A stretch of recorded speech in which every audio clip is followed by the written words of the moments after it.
Good morning UPSI के साथियों।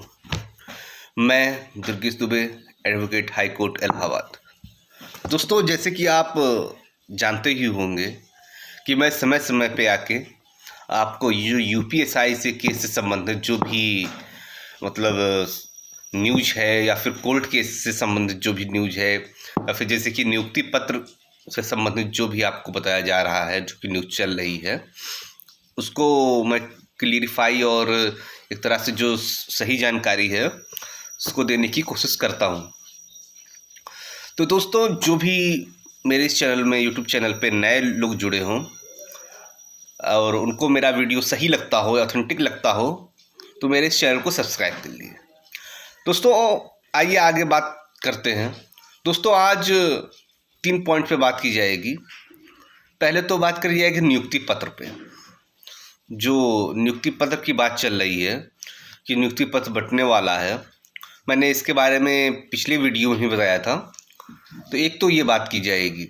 दूसरी बात, आपको जो कोर्ट केस संबंधित है उसमें क्या चल रहा है और आगे क्या हो सकता है और कब तक इसका मतलब लिस्टिंग और डेट लगने की और सुनवाई होने की आसार है, इसके बारे में आपको एक विस्तृत जानकारी इस वीडियो के माध्यम से दी जाएगी। तो दोस्तों, आइए चालू करते हैं। दोस्तों, जैसे कि मैंने आपको पहले बताया था कि कई लोगों के मैसेज और बहुत सारे ऐसे कमेंट्स आ रहे थे कि सर, क्या नियुक्ति पत्र बंटने जा रहा है, नियुक्ति पत्र बंटने के बाद क्या होगा। देखो दोस्तों, मैंने आपको पहले भी बताया था कि 25 तारीख पहले चल रही थी, फिर 27 तारीख हुई। मैंने वीडियो शायद 23-23 में बनाया था और उसी दिन आपको 23 से 24 में बनाया था, आपको बता दिया था कि नियुक्ति पत्र नहीं बंट रहा है। जो भी है ये अफवाह है और इसके अलावा कुछ भी नहीं है। और बाद में लोग कह रहे थे कि नहीं सर, ऐसी बात नहीं है। और फिर इसके बाद जो भी हुआ सही हुआ, मतलब नियुक्ति पत्र नहीं बटा। हाँ, नियुक्ति पत्र नहीं बटा।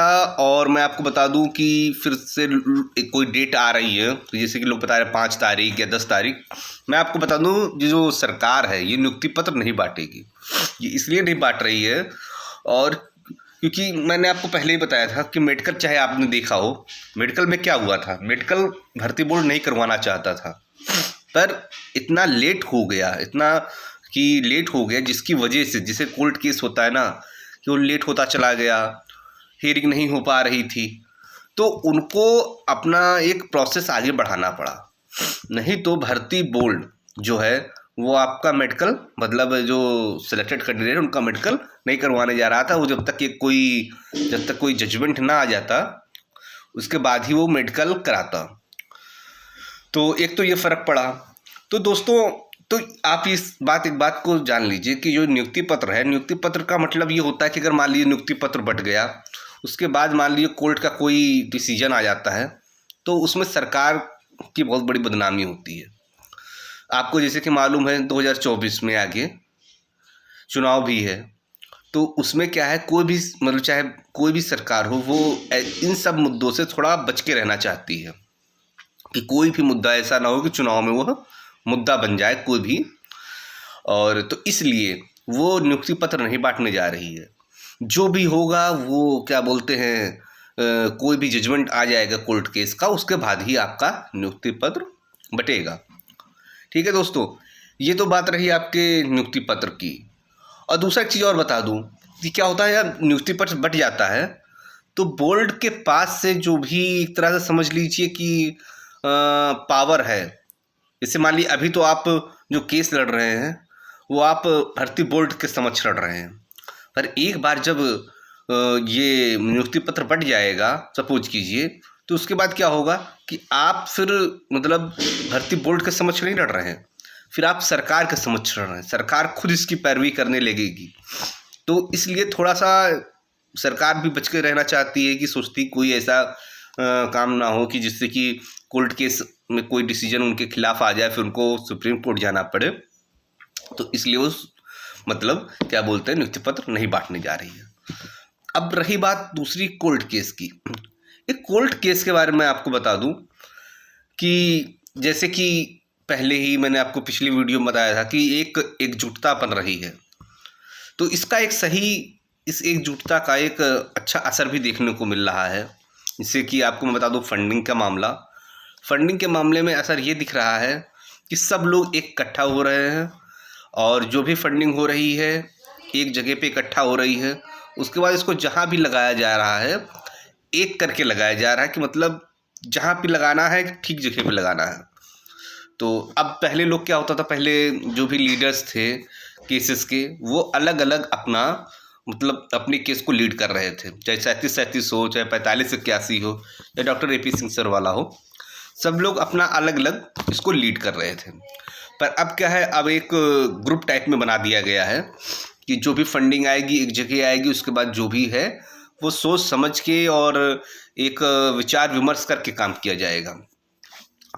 वैसे दोस्तों मैं आपको बता दूं कि जो कोर्ट केसेस के जो प्रोसेस है उसके बारे में, जो डॉक्टर AP सिंह सर वाला है, तो उसमें एक इंस्ट्रक्शन सुप्रीम कोर्ट से लेने की बात चल रही है।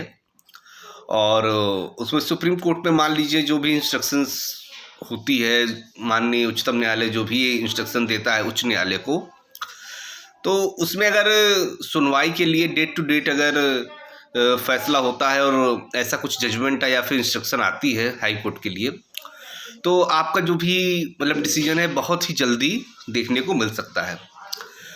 पर ये चीज़, एक चीज़ और देखने वाली है कि ये चीज़ कितनी जल्दी सुप्रीम कोर्ट से इंस्ट्रक्शन लिया जाता है।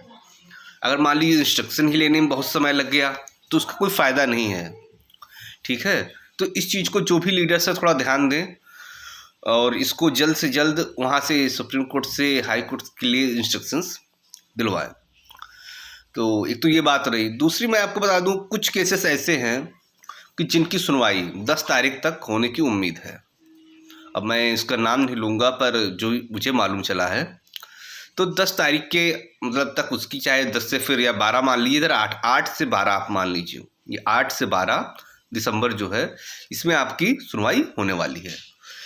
वो जो केसेस हैं उनमें ये रहा है कि उसमें रिजॉइंडर सबमिट हो चुका है, अब उनमें सिर्फ फाइनल बहस है।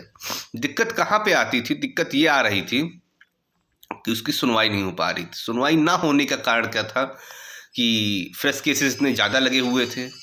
जैसे कि आपको मालूम है शुरुआत में फ्रेश केसेस होते हैं, जिसका 301 से लेके इसके आगे जो भी हैं वो एडिशनल केसेस होते हैं, तो मतलब जिनमें एफिडेविट, काउंटर एफिडेविट दाखिल हो चुका होता है, तो उसे एक तरह से एडिशनल केसेस में भेज देते हैं। और एडिशनल केसेस में भी क्या होता है, थोड़ा सा लेट में उसको नंबर मिला, जिसकी वजह से मान लीजिए जो एडिशनल केसेस 20-25 सुने भी गए तो उसमें भी उसका नंबर नहीं आ पाया। तो ये भी एक देखा जाए तो थोड़ा सा गलत हुआ, नहीं तो आपकी सुनवाई हो जाती पहले ही। तो जो भी केसेस आपके जो 8 से और 12 के बीच में लगने जा रहे हैं, मतलब 8 दिसंबर और 12 दिसंबर के बीच में जो भी लगने जा रहे हैं, तो उस चीज़ को कृपया जो भी लीडर्स हैं और जो भी मतलब इसको लीड कर रहे हों मतलब स्टूडेंट्स, वो लोग कृपया करके इसको ध्यान दें।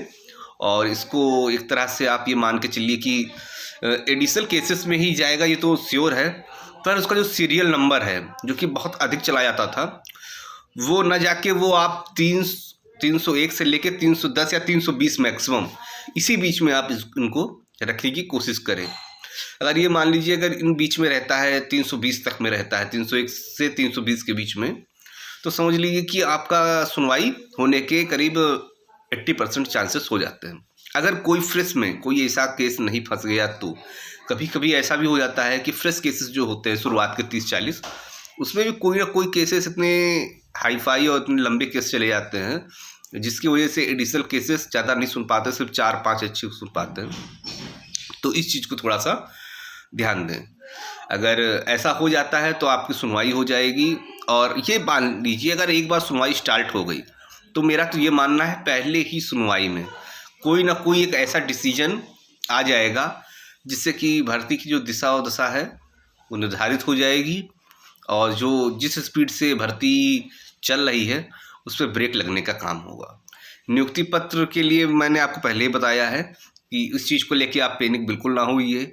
नियुक्ति पत्र नहीं बंटने जा रहा है, सरकार ऐसा कोई कदम नहीं उठाने जा रही है, क्योंकि चुनाव हैं आगे, कि बाद में उसकी फजीहत हो, बाद में मतलब विपक्ष उनको घेरे, इसका मुद्दा बनाए।